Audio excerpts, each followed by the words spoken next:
Welcome to రావు గారి ఇల్లు. ఈరోజు ఓ హెల్తీ టేస్టీ రెసిపీ గురించి వివరిస్తానండి. చూడండి, ఇది మెంతికూర టమాటా కర్రీ. రుచి చాలా బాగుంటుందండి. రైస్లోకి మంచి వెజ్ వెరైటీ అండి ఇది. పుల్కాల్లోకి చపాతీల్లో కూడా చాలా బాగుంటుంది. రండి ప్రాసెస్ మొదలు పెడదాం. చూడండి, 3 మీడియం సైజ్ టమాటాలు తీసుకున్నాను, 2 ఉల్లిపాయలు, 6-7 పచ్చిమిర్చి, 1 ఇంచు అల్లాన్ని చిన్న ముక్కలుగా ఇలా కట్ చేసుకోవాలి. ఈ కూరకి అల్లం వల్ల మంచి రుచి వస్తుందండి. 1 కప్పు మెంతికూరను ఇలా శుభ్రం చేసుకుని తీసుకోవాలి. కూర కోసం 1 టీ స్పూన్ కారం, 1/4 టీ స్పూన్ పసుపు, రుచికి సరిపడా ఉప్పు తీసుకోవాలి. ముందుగా స్టవ్ వెలిగించి బాండీ పెట్టి 50 గ్రాముల ఆయిల్ వేయండి. నూనె వేడెక్కాక ఉల్లిపాయ, పచ్చిమిర్చి, అల్లం ముక్కలు వేసి 3 నిమిషాలు వేయించండి. మంట మీడియంలో ఉండాలి. ఉప్పు కూడా వేసేయండి, త్వరగా మగ్గిపోతాయి.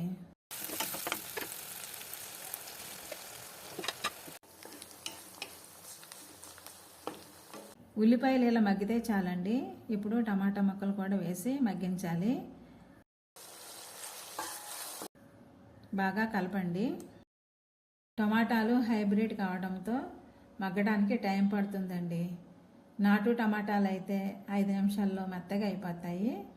ఇవి మగ్గటానికి నాకు కనీసం 8-9 నిమిషాలు పట్టిందండి.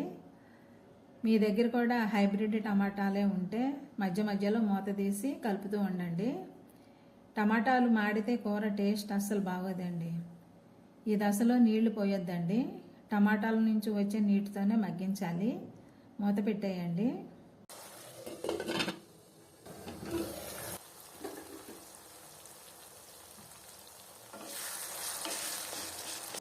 చూడండి, టమాటాలు ఇలా మగ్గాలి. ఇలా మగ్గటానికి 9 నిమిషాలు పట్టిందండి.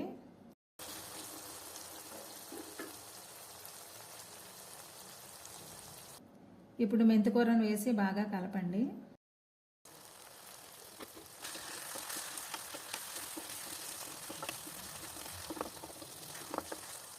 మూత పెట్టి 5 నిమిషాలు మగ్గించండి.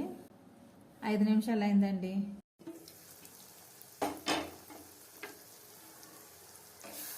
ఇప్పుడు కారం కలపాలి.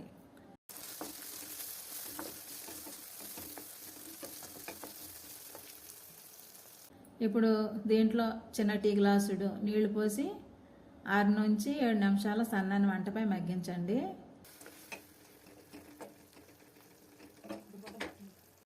మూత పెట్టేయండి. చూడండి, 7 నిమిషాలు అయింది. టమాటా మెంతికూర బాగా ఉడికిందండి. అల్లం వేయడంతో కర్రీ మంచి వాసన వస్తుంది. ఈ కూర వైట్ రైస్లోకి చాలా బాగుంటుందండి. చపాతీల్లోకి కూడా బాగుంటుంది. మెంతికూర ఆరోగ్యానికి చాలా మంచిదండి. ఇది పప్పులోకే కాదు, ఇలా టమాటాతో కలిపి చేసిన రుచి ఎదిరిపోతుందండి. మీరు ఖచ్చితంగా ట్రై చేయాల్సిన రెసిపీ అండి ఇది. ఈ హెల్తీ రెసిపీని మీరు తప్పకుండా ట్రై చేసి ఇంట్లో వాళ్ళకి రుచి చూపించండి. టేస్ట్ ఎలా వచ్చిందో నాకు కామెంట్ చేయండి. ఈ వీడియోను లైక్ చేయండి, షేర్ చేయండి, వెంటనే సబ్స్క్రైబ్ చేసుకోండి. మరిన్ని మంచి రెసిపీస్ కోసం నా ఛానల్ రావు గారి ఇల్లు ఫాలో అవ్వండి. Thank you for watching my channel.